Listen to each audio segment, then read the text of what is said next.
തൊഴിൽ വാർത്താ ഹരിശ്രീയിൽ നൽകിയിരിക്കുന്ന കറണ്ട് അഫെയർ ആണ് ഇവിടെ നൽകിയിട്ടുള്ളത്.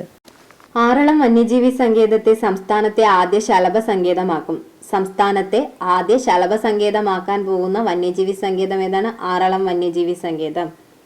ശലഭങ്ങളുടെ ആവാസ വ്യവസ്ഥയുടെ സംരക്ഷണത്തിനായാണ് പുതിയ തീരുമാനം. ശലഭങ്ങളുടെ ആവാസ വ്യവസ്ഥയുടെ സംരക്ഷണത്തിനായാണ് ഈ പുതിയ തീരുമാനം. 2000 മുതൽ മലബാർ നാച്ചുറൽ ഹിസ്റ്ററിയുടെ സഹകരണത്തോടെ വനം വകുപ്പ് ആറളത്ത് ശലഭ സർവേ നടത്താറുണ്ട്.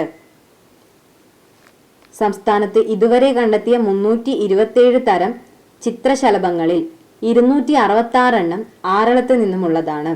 ഇതിൽ 6 എണ്ണം അതിപ്രാധാന്യമുള്ള 1972 വന്യജീവി സംരക്ഷണ നിയമത്തിന്റെ 1ാം പട്ടികയിൽ ഉൾപ്പെടുന്നവയാണ്. 27 എണ്ണം സഹ്യപർവ്വത മേഖലയിൽ കാണപ്പെടുന്നവയാണ്. സംസ്ഥാനത്ത് ഇതുവരെ എത്ര തരം ചിത്രശലഭങ്ങളെയാണ് കണ്ടെത്തിയിട്ടുള്ളത്? 327. അതിൽ 266 എണ്ണം ആറളത്ത് നിന്നുമുള്ളതാണ്. ഇതിൽ 6 എണ്ണം 1972 വന്യജീവി സംരക്ഷണ നിയമത്തിന്റെ 1ാം പട്ടികയിൽ ഉൾപ്പെടുന്നവയാണ്. 27 എണ്ണം സഹ്യപർവ്വത മേഖലയിൽ കാണപ്പെടുന്നവയാണ്. കൊല്ലം തെന്മലയിൽ ശലഭ പാർക്ക് സ്ഥിതി ചെയ്യുന്നുണ്ട്.